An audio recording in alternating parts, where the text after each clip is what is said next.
সুপ্রিয় দর্শক, প্রেক্ষাপট অনুষ্ঠানে আপনাদেরকে স্বাগত জানাচ্ছি। আমি সালাম মাহমুদ।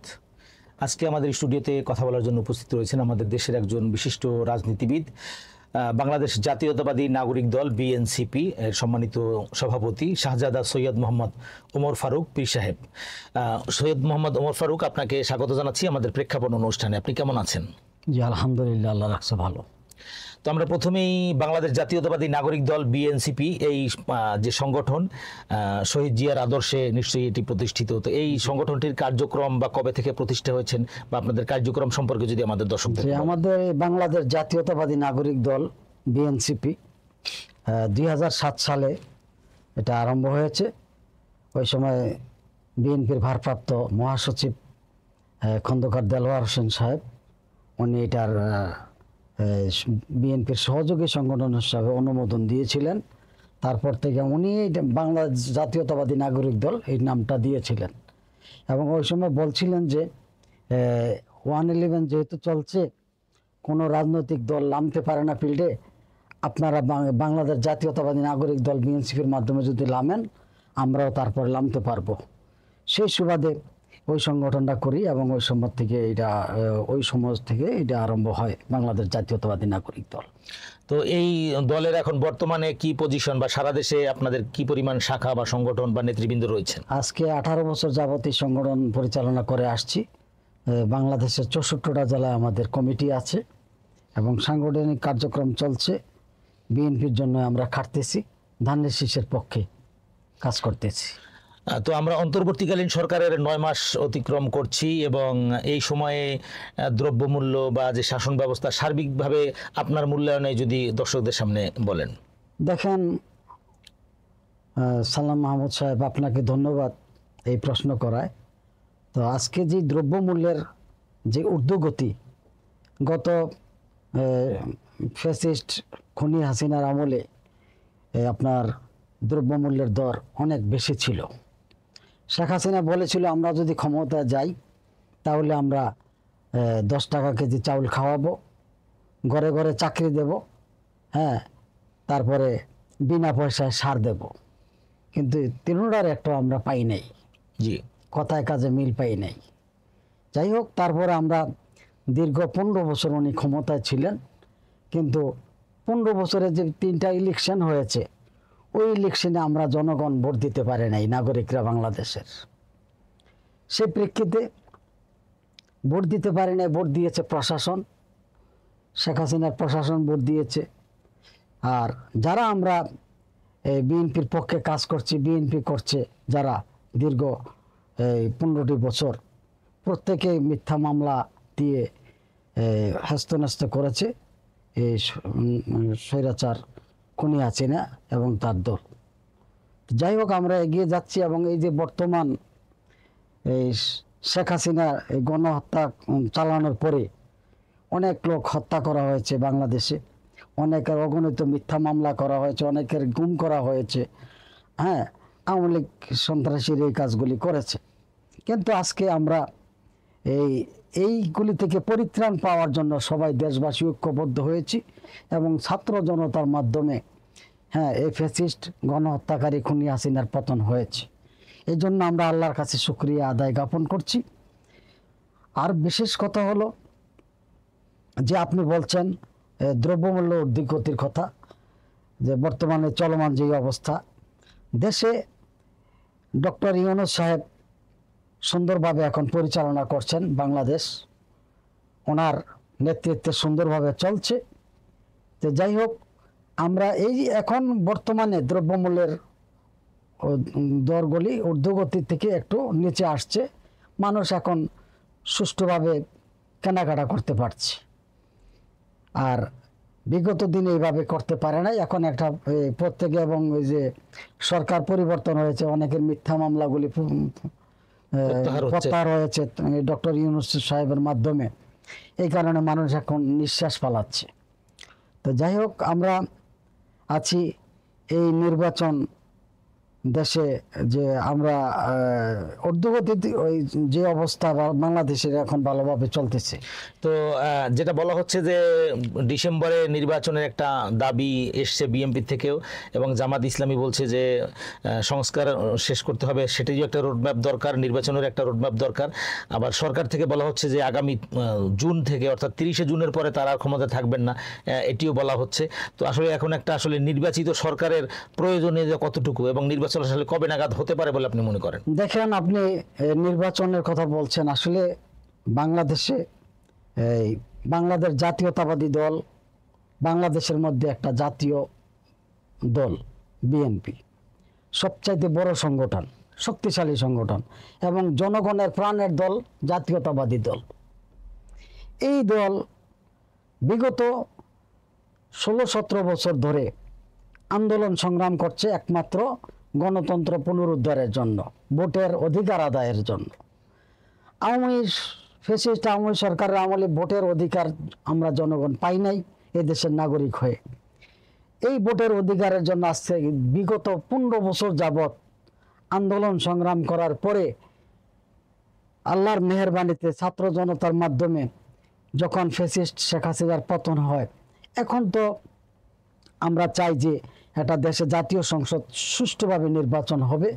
এই নির্বাচনে আমরা জনগণ স্বতঃস্ফূর্তভাবে বাংলাদেশের নাগরিকরা ভোট দেব প্রাণ খুলে। এখন যিনি সরকার গঠন হবে, সুন্দরভাবে জনগণের সরকার কায়েম হবে দেশে। এই প্রেক্ষিতে আমরা যেভাবে এগিয়ে যাচ্ছি, তবে বর্তমানে যে অবস্থা দেখাচ্ছে জুন পর্যন্ত, এখানে ধরেন ভারতের যে অবস্থান, ভারত আমাদের মঙ্গল চায় না, ভারত আমাদের মঙ্গল চায় না। তারা ভারতীয় আগ্রাসনের মধ্যে বাংলাদেশ পড়ে আছে। এইটা থেকে পরিত্রাণ পেতে হলে দ্রুত নির্বাচন দরকার বাংলাদেশ। আমি প্রফেসর ডক্টর মোহাম্মদ ইউনূস সাহেব, উনি আমাদের বাংলাদেশের বর্তমানে অভিভাবক,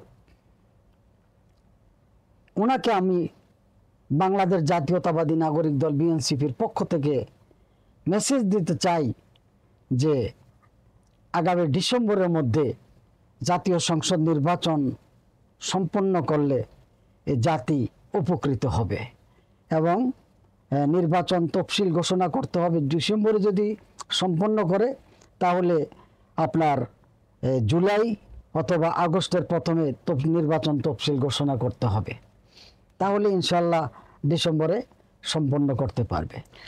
তো আগামী যে নির্বাচনটি আসছে, জাতীয় সংসদ নির্বাচন, এবং সেই নির্বাচনে যেটি অনুমান করা যায় বা মিডিয়াতে যেটা আলোচনা হয় যে বিএনপি ব্যাপকভাবে জনপ্রিয়তা নিয়ে বা অধিক সিট নিয়ে তারা সরকার গঠন করবে, বা বিএনপি থেকেও বলা হচ্ছিল যে জাতীয় সরকার গঠন করবে।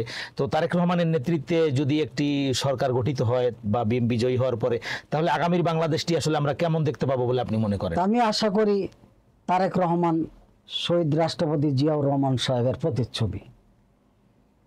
তো আপনি জানেন যে মুক্তিযুদ্ধের মহানায়ক, বাংলাদেশের স্বাধীনতার ঘোষক, বহুদলীয় গণতন্ত্রের প্রবক্তা, বাংলাদেশের উন্নয়নের স্থপতি, বাংলাদেশ জাতীয়তাবাদী দল বিএনপির প্রতিষ্ঠাতা, বাংলাদেশের একজন জাতীয় নেতা বীরোত্তম শহীদ রাষ্ট্রপতি জিয়াউর রহমান, ওনার সুযোগ্য সন্তান জননেতা তারেক রহমান এবং গত 3 বারের মাননীয় প্রধানমন্ত্রী বেগম খালেদা জিয়ারও সুযোগ্য সন্তান।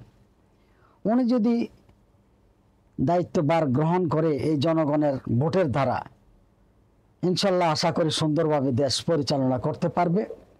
তবে জামাত ইসলাম যে মনে করে যে তারা রাষ্ট্র ক্ষমতা যাবে, আমি রাষ্ট্র ক্ষমতা যাওয়ার কোনো স্কোপ দেখি না জামাত ইসলামের। হ্যাঁ, তবে জামাত ইসলাম একমাত্র বিএনপির প্রোটেকশন বা বিএনপির আশ্রয় দেওয়ার কারণে বিএনপি, জামাত ইসলাম মোটামুটি টিকে আছে। যদি বিএনপি আশ্রয় না দিত তাহলে আওয়ামী সরকার জামাতকে খেয়ে ফেলতো আজীবনের জন্য। এখন জামাত যদি বিএনপির সাথে টক্কা দিতে চায় তাহলে জামাতের ক্ষতি হবে, এতে জামাত লাভবান হবে না। আমি বলবো জামাত ইসলাম যারা করে তারাও যাতে বিএনপির পক্ষে কাজ করে। আরেকটি বিষয় হলো ঢাকা দক্ষিণ সিটি কর্পোরেশনের যে নির্বাচনটা বিগত দিনে হয়েছে তাপস সাহেবের আমলে, ওই সময় ইঞ্জিনিয়ার ইশরাক হোসেন বিপুল ভোটে জয়লাভ করেছিল, যার কারণে তাকে জনতার মেয়র বলা হয়। কিন্তু এই ইশরাক হোসেনকে রেজাল্ট না দিয়ে একতরফাভাবে তাপসকে দায়িত্ব দিয়ে দিচ্ছেন সরকারিভাবে, জি একজ্ঞামীভাবে স্বৈরাচারী কায়দায়, স্বৈরাচারী আইনে তাকে মেয়রের দায়িত্ব দিয়ে দিচ্ছে। এখন যেহেতু সরকার পতন হয়েছে, ইশরাক সে আগে মামলা করেছিল, ওই মামলাটা এখন আবার রুজু করেছে, যার কারণে তাকে কোর্ট আইনগতভাবে তাকে রায় দিয়েছে তার দায়িত্ব পরিচালনা করার জন্য মেয়র হিসাবে। জি দেওয়ার পরে আমি মনে করব যে স্থানীয় সরকার মন্ত্রণালয়ের উপদেষ্টা আসিফ মাহমুদ সজীব, উনি তাকে শপথ পড়ানো ফরজ হয়ে গেছে। এটাতে যেমন চট্টগ্রামে এরকম অবস্থা হয়েছিল, শাহাদাত ওই সময় মেয়র হয়েছে, মেয়র ঘোষণা পেয়েছে আইনের মাধ্যমে।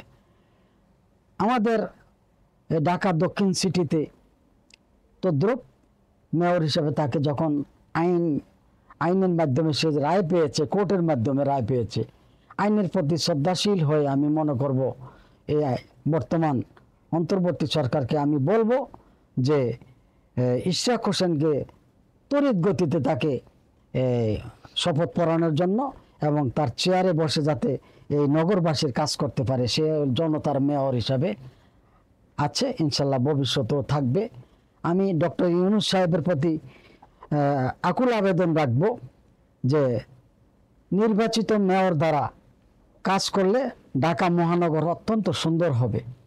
এখন নির্বাচিত মেয়র যেহেতু ইশরাক হোসেন, হ্যাঁ, দ্রুত সে যাতে চেয়ারে বসে পরিচালনা করতে পারে, সে সুযোগটুকু যাতে উনি দেন, আমি এটা ওনার কাছে বিনীতভাবে অনুরোধ জানাচ্ছি।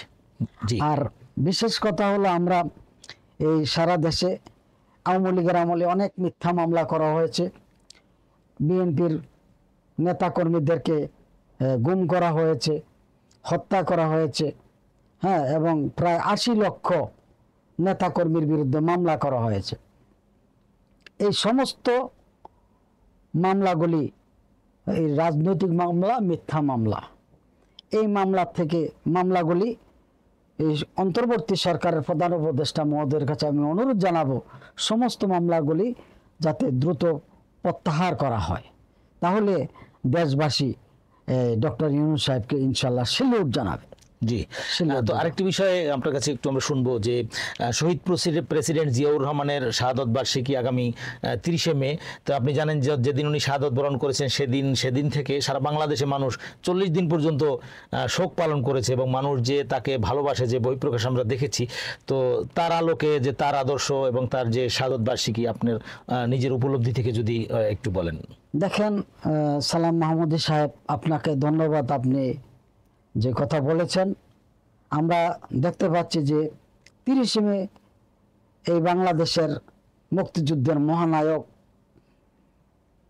বাংলাদেশের স্বাধীনতার ঘোষক, বহুদলীয় গণতন্ত্রের প্রবক্তা, বাংলাদেশের উন্নয়নের স্থপতি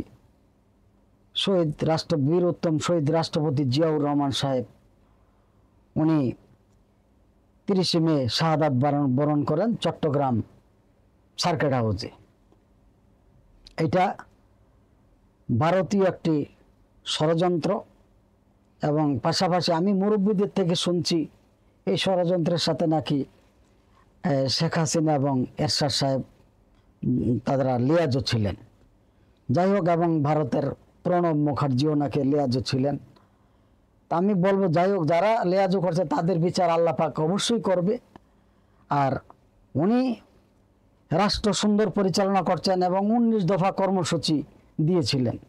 এই 19 দফা কর্মসূচির মাধ্যমে বাংলাদেশে সুন্দর একটা সুশৃঙ্খল একটা রাষ্ট্রে পরিণত হয়েছিল, এবং উনি জনপ্রিয় রাষ্ট্র ছিল, দেশপ্রেমিক ছিল মানুষের কাছে। গ্রামে গঞ্জে হজরত ওমর যেভাবে নেতৃত্ব দিতেন, রাতের অন্ধকারে গিয়ে মানুষদেরকে দেখতেন বিভিন্ন জায়গায়, ঠিক হজরত ওমরের মতো প্রেসিডেন্ট জিয়াউর রহমান গ্রামে গঞ্জে সব জায়গায় গিয়েছিলেন। উনি আল্লাহকে ছাড়া কাউকে ভয় পেতেন না। সব জায়গায় গিয়ে সাধারণ মানুষের সাথে উনি কোলাকুলি করছেন, সাধারণ মানুষের সাথে হাত মিলাচ্ছেন এবং মানুষদেরকে উদ্বুদ্ধ করছেন কৃষি উৎপাদন করতে হবে, বাংলাদেশে স্বয়ংসম্পন্ন করতে হবে। হ্যাঁ, সার্বিক দিক দিয়া, বিদ্যুৎ বলেন, দ্রব্যমূল্যের সার্বিক দিক দিয়া এই প্রেসিডেন্ট জিয়াউর রহমানের 19 দফার কর্মসূচির কারণে আমরা দেশবাসী সন্তুষ্ট। এবং আগামী 30 মে শহীদ রাষ্ট্রপতি জিয়াউর রহমান সাহেবের মাজারে লাখো জনতার ঢল আসবে। ওনার শাহাদাত বরণ করার পরে চট্টগ্রাম থেকে যখন ঢাকাতে নিয়ে আসলো, এই সংসদ ভবনের সামনে যখন আপনার ওনার জানাজা হয়, পৃথিবীর কোথাও কোনো রাষ্ট্রপতির জানাজায় এত লোক হয় নাই যা লোক হয়েছে। আমাদের এই সারা বাংলাদেশ থেকে এই জানাজায় লোক অংশগ্রহণ করেছে এবং প্রত্যেকে কান্না, এই যে 40 দিন ব্যাপী সারা দেশের মানুষ ওনার জন্য কাঁদছে। আমার বাবাও 41 দিন রোজা রেখেছিল। আমার বাবা একজন আল্লাহর ওলি ছিলেন, কামিল লোক ছিলেন, খাজা ফকির সৈয়দ নূর আহমদ কাদের পীর সাহেব। উনি খরমপীর নামে পরিচিত, উনি আল্লাহর ওলি ছিলেন। ওনার যে দায়িত্ব আমাকে দিয়ে গেছেন, সেই পীরের দায়িত্ব আমি পরিচালনা করছি। আমি নূর মানিকচর দরবার শরীফের পীর সাহেব হিসাবে, আর এমনি বাংলাদেশ জাতীয়তাবাদী নাগরিক দলের সভাপতি, বিএনসিপি, এটাতে আছি। তো ইনশাল্লাহ আমরা এই শহীদ রাষ্ট্রপতি জিয়াউর রহমান সাহেবের ওনার কথা বলে শেষ করা যাবে না।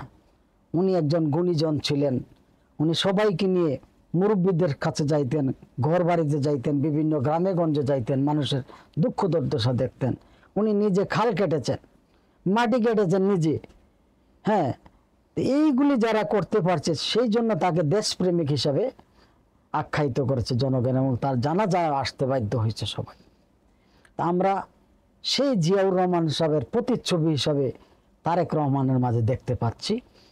হ্যাঁ, বাংলাদেশের জনগণের প্রাণ জননেতা তারেক রহমান, ইনশাল্লাহ আমরা আশা করি উনি সামনে এই বাংলাদেশের জনগণের জনভোটে নির্বাচিত সরকার গঠন করবেন। প্রেক্ষাপট অনুষ্ঠানে সময় দেওয়ার জন্য আপনাকে অনেক অনেক ধন্যবাদ এবং কৃতজ্ঞতা জানাচ্ছি। আপনাকেও ধন্যবাদ সালাম মাহমুদ সাহেব। প্রিয় দর্শক, এতক্ষণ আপনারা প্রেক্ষাপট অনুষ্ঠানটি দেখলেন। পরবর্তী অনুষ্ঠানে আবার কথা হবে। সবাই ভালো থাকবেন, সুন্দর থাকবেন। আল্লাহ হাফেজ।